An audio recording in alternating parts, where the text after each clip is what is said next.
We know now that in the early years of the 20th century, this world was being watched closely by intelligences greater than man's. Did the CIA write Wind of Change by the Scorpions? As humans busied themselves about the various concerns, they were scrutinized and studied. Dr. Loeb, what percentage chance do you give it that you have indeed uncovered extraterrestrial or non-human technology?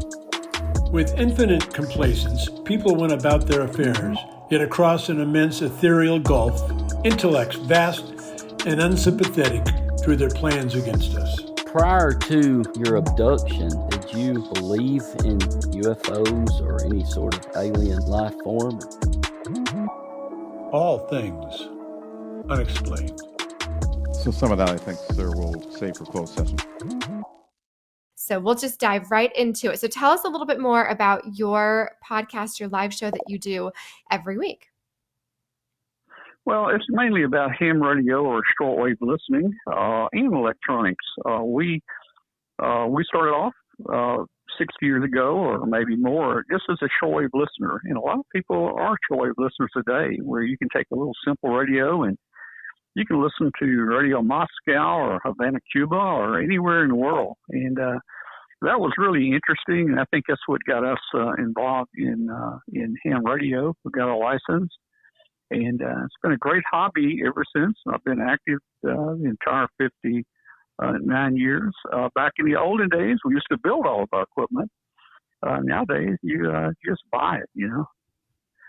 There's been a lot of improvements over 60 years. So very briefly, for those of us, me, that have no idea what ham radio is, because I know Tim is very obsessed. What is ham radio? Well, ham radio is actually, it's a hobby, but we're also experimenters, and we're licensed by the Federal Communications Commission. A lot of people confuse ham radio with CB radio. Ham radio is kind of like CB radio on steroids. On CB radio, you're limited to 5 watts. You're really not supposed to talk more than, 12 miles or something like that, if it will go that far. Ham radio, we can run upwards to 2,000 watts. We're licensed. We've got a tremendous amount of bandwidth of different ham radio bands that we can operate on. We can talk around the world. We can pick the band that's working for that part of the world at any given part of the day. Ham radio operators can operate TV. We can send TV pictures back and forth to each other. We have a lot of digital modes. We have sideband. We have AM. We've got Morse code. Now, Morse code is not a requirement anymore for ham radio to get your license, but a lot of us still do it. So, I operate what we call CW or Morse code. Just flying these balloons, we actually build this little micro transmitter. It's about the size of a postage stamp. We put it on this little balloon. This balloon is 32 inches in diameter, very small. And with some calculations and a certain amount of gas measured to the 10th of a gram and knowing the volume of the balloon and the weight of everything, we can actually place that balloon at a specific altitude and it will fly there. It will float at that altitude. So if we set it at 49,000 feet, it will fly at 49,000 feet around the world. This is not a weather balloon, and a weather balloon will not work. Weather balloons are latex. They're made to go up high and stretch and pop and come down within a couple hours. We go for the long haul, 252 days, and I hope we have 250 days more. That's phenomenal. Are you collecting data with these balloons? Well, the main thing that our balloons send back, and we have public. And let me just give out my website, because if you go to my website to W5KUB.com, and if you'll click on balloon in the top menu, you will see a lot of our balloons on that page. You will also see maps of where these balloons are right now, and you can actually see them travel. And you can see some videos of us launching the balloons, building the balloons, gassing them up, and so forth. So there's a lot of information on that website, W5KUB.com. Click on balloon, and you'll see more about pico balloons. As I mentioned, we're licensed by the Federal Communications Commission. We have been working with NOAA. You asked what type data we get.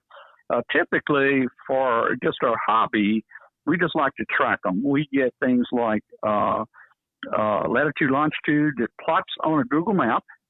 We get things like the voltage of the solar panels. We get the altitude. We can get the speed.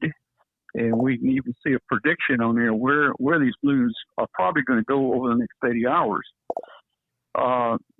So that's typically what we do. Now, NOAA is, you probably have seen their hurricane models on TV. You know, when a hurricane is coming up the coast and you turn the news on, you see all the little dotted lines. There are several different ones. Those are different models. You know, some of them stay together, some of them kind of veer off. Yeah. We get the same model. We get the same model from NOAA for our balloon flights. So we can tell where these balloons are going to go. Yeah, we can tell where they're going to go. And so that's a pretty neat thing. And NOAA is also collecting this data, what little bit of data we have now, and we can improve the data and probably add a few more things. But NOAA is collecting this data and using it to improve their prediction models. So NOAA is involved with us to some degree, and so I feel like we're helping people. So it's scientific, it's a hobby, it's a great thing for like STEM, your science, technology, and electronics, math, your STEM programs in school, where kids build this, they watch it, and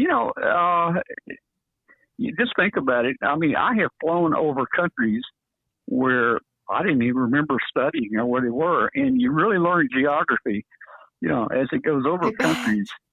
You learn, you watch it on the maps. Oh, I'm over the city in this country, and so forth as it travels. So, you learn a lot about the jet streams. If we get up in the right jet stream, we can fly 150 miles an hour. Or typically some of the slower speeds might be 10 miles an hour. But you can see the weather, jet streams. You look at, and there are websites out there that help us to see the weather at different altitudes. It shows us where the jet streams are and so forth, and we match that up to where we are. And it brings science together. It brings weather together. It brings geography in. It brings electronic skills in. It just brings a whole lot of things in. Yeah. Well, that was a sales pitch enough for me to go figure out how to send a balloon up and do it with my kids. That's a great idea. Now, do you guys reach out to NOAA? Yeah. Do you reach out to NOAA and connect with them, or do they, how does NOAA get connected with your specific balloons? Well, thanks. Like,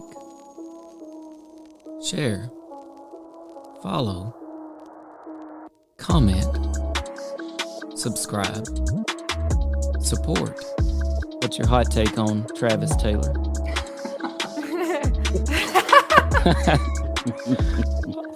I've got an exclusive for you guys if you want it about the Alaska. We do.